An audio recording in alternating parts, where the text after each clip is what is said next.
Early December, the White House published the National Security Strategy NSS document from President Trump strategy planning for 2026. This document is significantly different from other NSS documents in different administration with regard to its focus on America and America prosperity and America position in the world. It is not that other strategy planning was not doing that, but they were based on a different philosophy, in particular the global internationalism rather than in global, but we focus on American prosperity and America's benefit and growth in the future. I have seen many interpretation, many conversation, many discussion with regard to this document. I have read a number of the narrative critics in different journals, magazines, annuals, and monthly publications. Few of them reasonably unbiased. Many of them, to me as a concerned and informed citizen, biased. Some of them in favor, biased in favor, and few of them biased against. But to me as a informed citizen, a non-politician person, any strategy should define the tools for greatness of a nation, regardless of the geopolitics and geology of that country. The America should focus on American prosperity and American wellness and well-being while working with the global system. So the term is really think globally, be aware of the global, be aware of the interaction with the global system, but you have to take care of the local and focal and inner society that you live in. Also, another component would be that when you write something about any strategy planning or any critics or in or against any strategy planning, shouldn't you as a writer or shouldn't you as a discussant compare this strategic planning, compare with this application, compare its reaction from the world, and then also compare and take into consideration the outcome of that strategy. Since the turn of the century, American policy has been in favor of global internationalism and liberalism.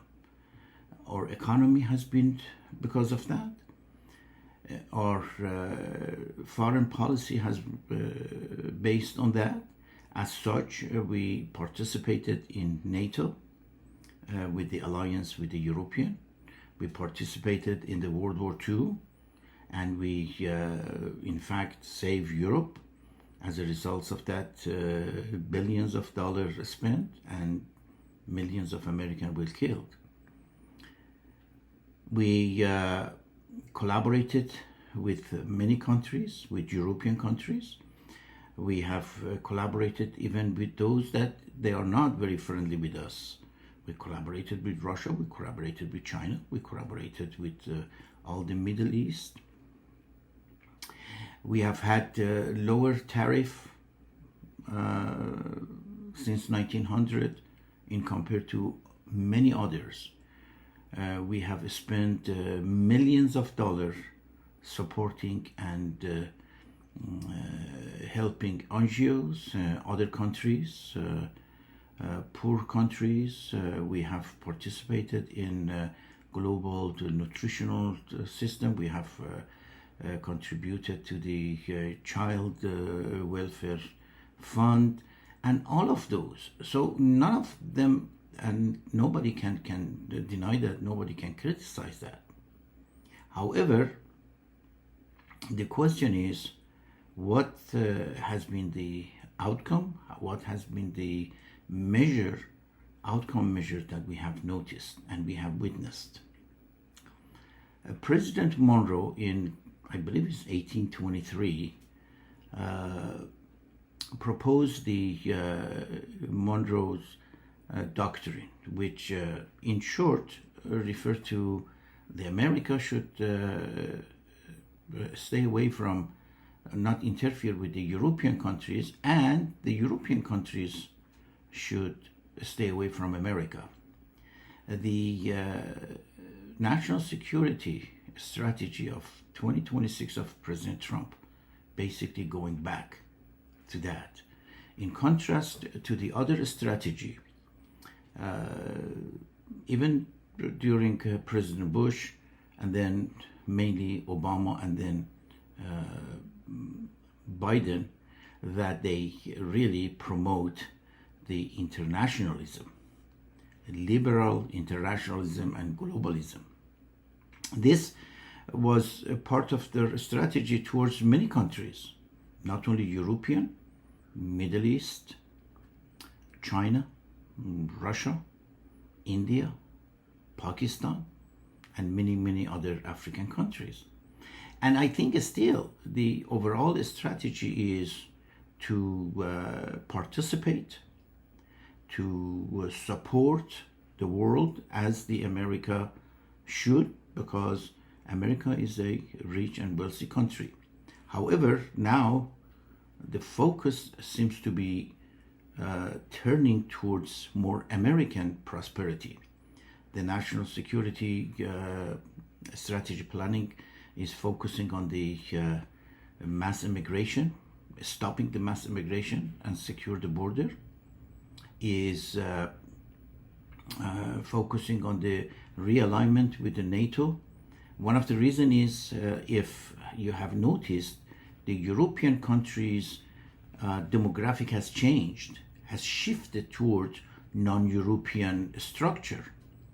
There are more non-European, non-French in France, non-British in Britain.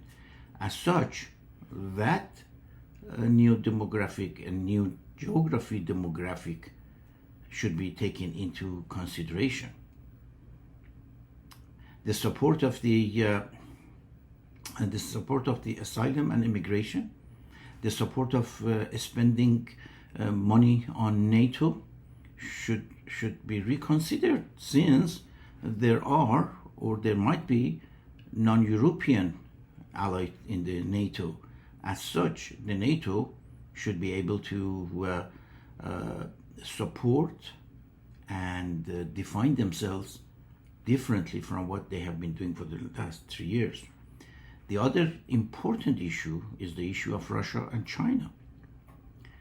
The Russia and China, they are two communist countries, and every one of them with a different strategy planning and different political structure, as you know. The Ukraine invasion and the redefining the European structure is another issue with regard to the America. How much America should invest in European country to relieve the Ukraine from the war in Russia, and what is the relationship between the Russia and the European country. That needs to be taken into consideration. The Indo-Pacific trade and relationship. Should America focus on Pacific trade and politics. What about the Middle East? The Middle East, as part of this global international liberalism, end up to what it is today. If we remember the nuclear deal with the European, that they all went against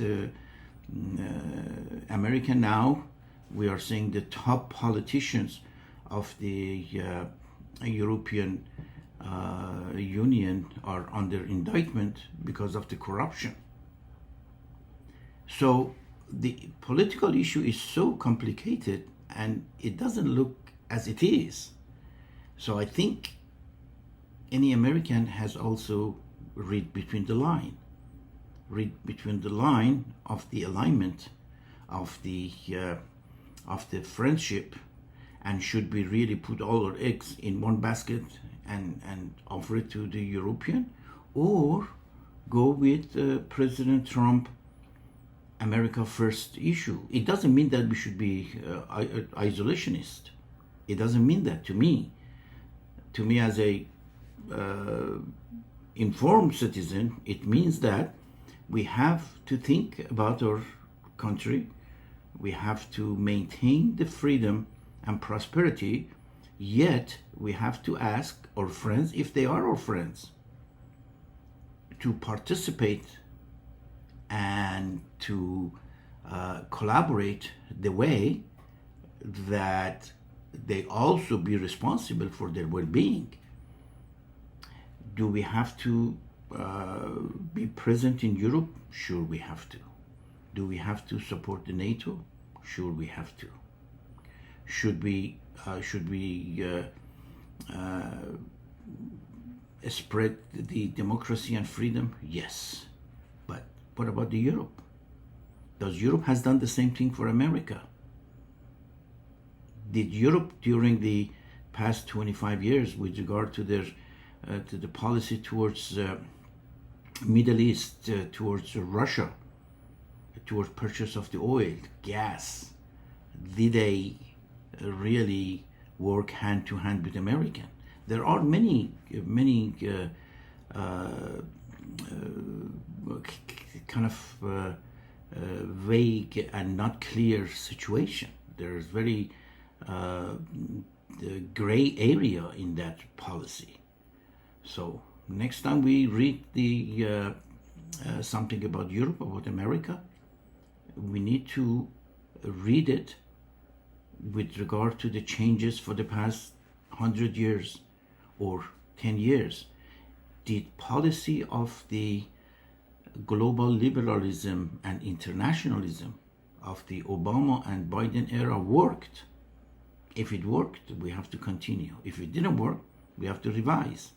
Now that President Trump has this America first, America great first, and then want to stay away from Middle East, want to stay from different parts of the Europe with regard to the NATO, or ask for the NATO more collaboration and more investment in their defense, or ask for equal in tariff and in trade principle.